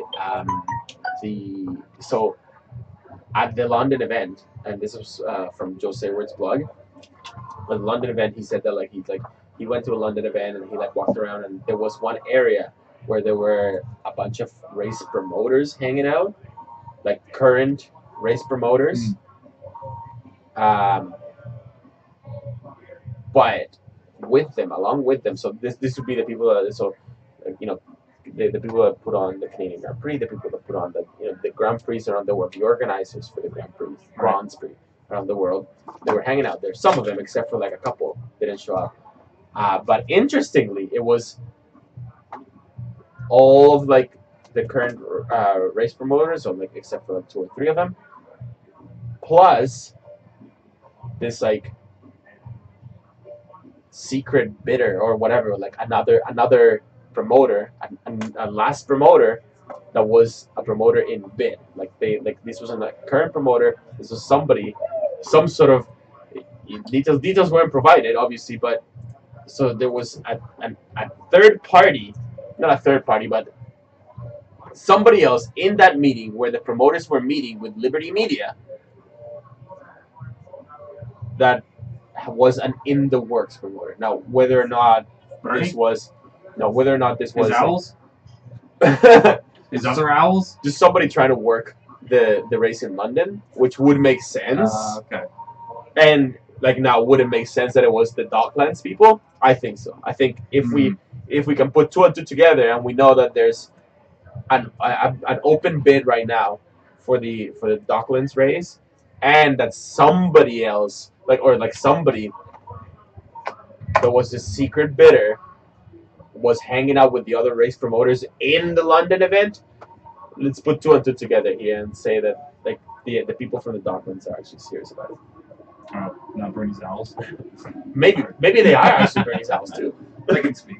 They might be. Actually, that's actually a really good point because, as cool or whatever that downtown would be, it would disrupt one of the biggest cities on the earth, and it's a lot more money in Europe. There's a lot more money in the Docklands. Yeah, simple as that.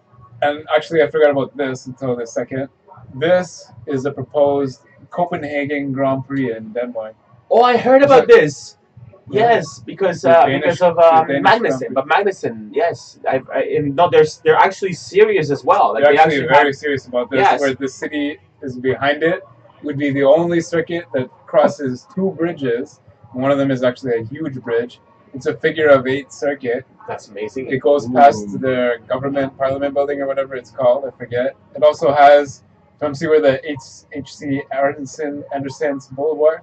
Crossing the Langenbro Bridge, and around that circle would be one of the longest straights, in air quotes, of the entire season. Sweet. So this circuit is designed to be very similar to the Azerbaijan style, where they have some very long parts and also some technical parts. You do like a square there and go in the loop around and up over the bridge. Wow. So you So can you go like under the bridge here and then over it on here? Who knows how they're going to build this? Yeah, I found out about this too close to the podcast today, so I don't have the details, but I'll write it down. I read something about this, and it actually makes sense. It makes sense in the sense that they're obviously trying to cash in on the Verstappen thing. Now it's Denmark, but this is in Copenhagen, right? Copenhagen. So Copenhagen, the way that it's located, it's close enough to the Netherlands to bring all the Dutch fans. You can still drive from Belgium and get some Verstappen fans from there. Verstappen is half Belgian. Get some Verstappen fans from Belgium. Also, motor racing in general is very, very popular in Sweden and Norway. So and through Marcus Ericsson, so they'll get Malmo, Sweden is actually across the bridge from Copenhagen. Like It's Oh wow. so like you'll get a bunch of Swedes, a bunch of Norwegian, just people from that area of Europe would definitely flock to a Copenhagen Grand Prix. Even if it's a local star, there would be Kevin Magnussen, who is a decent driver, and he might actually have an F1 career for more than just now. Like he might actually like keep driving. He's just decent. He's not great, or he's not a world championship material. So it wouldn't be just like Denmark wouldn't be doing this for him. They're obviously eyeing to cash in on the Verstappen thing primarily, Right. because also Zandvoort, if they can pull it like this, they can do the work that would take this to happen way quicker than Zandvoort can do the changes that they need to make, and it would it would be in Copenhagen. We went deep in. Well, Zandvoort is badass. It's a dangerous, fast track. But this is what Liberty wants: the city circuits. You can see the outline there, the main roads of the city. When you zoom out, it's almost like it's outlined. Yeah. You know what I mean? Here and then did some. Yeah, but like as Liberty said, they've received or they're expecting now tens of these into the dozens of cities now wanting to get in, and in the next decade, as the contracts expire, F1 is going to be badass. Absolutely. This is part of why they could not renegotiate with Silverstone, with the British Grand Prix backers. Every single other circuit, every single race in the world would be knocking on their door saying, "Okay, we need to renegotiate. We made a deal with Bernie. I know you guys are the owners now." So you see to the right of Copenhagen, Malmo. Yeah, that's Sweden. Yeah, big. Oh, like a big ass bridge right there. Yeah, but you know what I mean. Like, so Swedish people will be coming in for sure. Like all people from all over. And Copenhagen, I've heard, is just like a sweet city. Like you'd love to go there. It looks very small. Yeah. Probably lots of good beer there. It actually has like this area in it. Like I don't know like how it stands right now, but there's this area in Copenhagen called Christiania, and it's just like a little neighborhood that has like declared like full independence or something. You can look this up. Like it's called Christiania in Copenhagen, and it's basically like and kind of. The city kind of goes with it, like in the sense that the cops don't really like bother anybody there and whatever, and it's a pot smoking area. Anybody can find. Yeah, it's like Kensington Market of Toronto, but in like a major scale. But yeah, so see Denmark, and then right south of it, look at what's right south. Yeah, look at what's right south of Denmark. So like, Germany, right there, and to the left, Netherlands, and then to the right, Poland. Come on, it only makes sense. It's Max Verstappen, Vettel, and Kubica, right? Yeah, exactly. Well, speaking of him, look, that's when he's 28. Hey, that's when he's.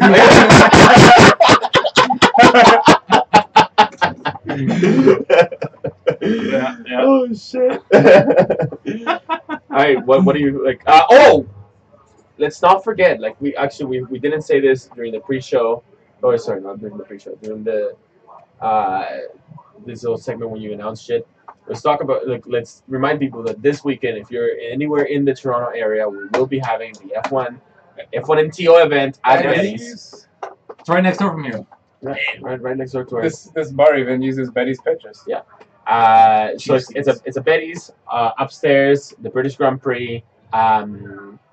I think Dave is going to be coming back with a live timing. Oh, brilliant! Yeah, and so it should be a good one. If you're anywhere near Toronto, and like we've had people come from as far as Kitchener or whatever, habitually, come down, have a beer, let's enjoy the race. What else? You know what the best part about the race too is that it always kind of sucks when you're not watching live, like something that ought to be live when it's not. Yes. And then when you watch it live.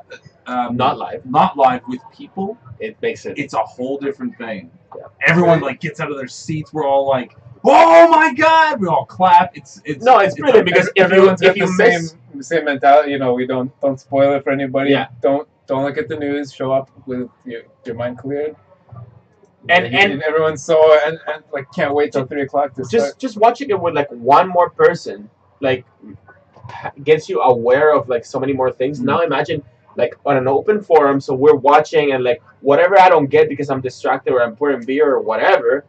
Then somebody catches it, goes like, "Hey, anybody see what happened?" Or like, like let's say you just start to get distracted with your phone, and then somebody goes like, "Whoa!" You immediately look up. It's amazing. Real F1 fans turn their phones off during the race. Hey man, we have to like create an open space for fans of every shade and color. Even your brother that doesn't care at all about the sport showed up to a race. Yeah, he came once to hang out. But it should be that. Like it should be that. And I'm glad that this thing that we started, this thing that we humbly started is picking up around the world. Around the world. People on the earth. Yeah, you know what, people of the earth? You're welcome. That was us. That was us. We started that and we've been told. Call your local pubs, ask for wings and nachos. Don't even ask for anything. Just ask for a screen. No, just ask. Yeah, people will show up. It'll be fun. Yeah. And that's it, man. Just enjoy the race. Yeah, absolutely. Follow us at Flat Out Fever. Well, yeah, Twitter, please. Instagram. If you're watching this or if you listen to this, like do us a favor, please. Podcast on YouTube. Mike, do a plug for your band. Are you gonna play a song? I'm gonna play a song from our new album that's coming out in a few weeks. Sweet. And play us up. When is your next show? Sorry, I didn't go to the last one. No, it's okay. Yeah. August 26th. Yes. Yeah. You do. Yeah, right on, man. I got a copy of the poster. Oh, you got the poster. Yeah, it's good. Oh, it's the same as the fight, though, right? No way. Yeah. Yeah. So August 26th at fuck, I don't even know what it's called. Anyways, yeah. So if you guys want to check us out, we're listenToBamboo.com. You can find all our stuff there. With Instagram, Facebook, Twitter. Our opening tune is from your band. It's from our first album. Yeah. And so this song is from our latest album. Play us out, DJ. All right, guys. Thanks for listening. Thanks, everybody. And have a great day, guys. Yeah. Cheers. Enjoy the British Grand Prix. The third last one forever.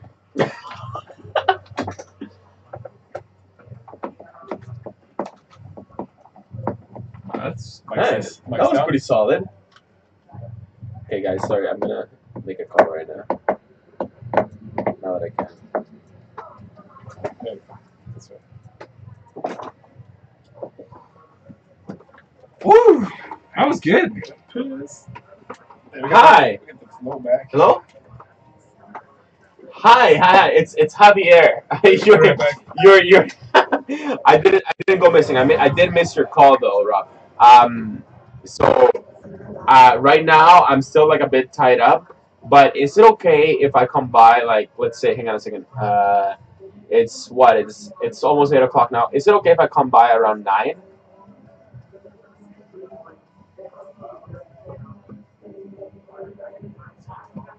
Yeah. Okay, so that's gonna be just. No. I'm not gonna be bringing anything. I was just gonna come by and drop the money and like maybe bring some stuff like later though, like because I'm still. Sorry, I'm just still tying up some loose ends. So.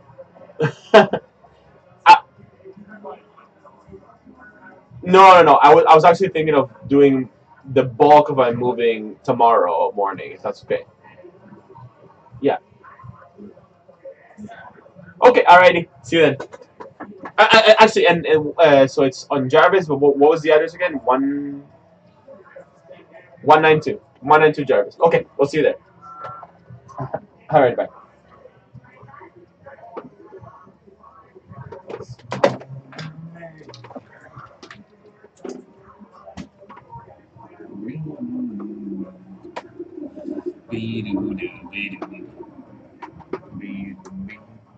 Always impossible, always impossible. We're at the horseshoe. Dude, how could you forget about the horseshoe? It's a legendary venue. It's not legendary. Anyone can play there. That's the ironic part.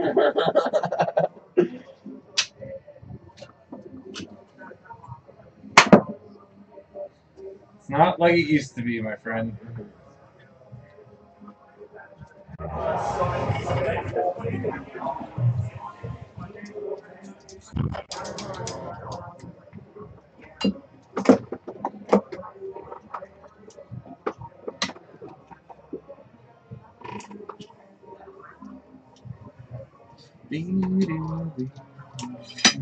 Ow. Are you busy all day tomorrow? Smoothie? No. Well, plus she's having her birthday tomorrow. The outdoor Catan. That's tomorrow. Yeah. Oh, Yeah. shit. I always forget you guys are on Facebook. Yeah, well, I'm not. Yeah. I'm not. So if you guys want to come by around like anytime after 2, like I think we're gonna have 2 sets of games. Yeah. For because like a bunch of people like want to play, but they have to work until a certain time. Tomorrow is Yeah. the indie race. We were actually Oh, thinking of going to Indy yeah. because we got the passes. Oh, So it would be a shit. waste to miss them. Yeah. To, not. Yeah, Yeah, we'll that's never right. get them again. I think We're we'll like, we probably sh- miss it. Yeah, if we missed it, we might not get Yeah. it. Actually, I don't know if I told you or we told you that they only gave us 2. They said we can only give you 2s Oh shit. because we did apply for 3. But the guy that sends the communications out though, the guy that sends He likes all of our Twitter. he actually follows us. Oh, Christian, he's one of our habitual Twitter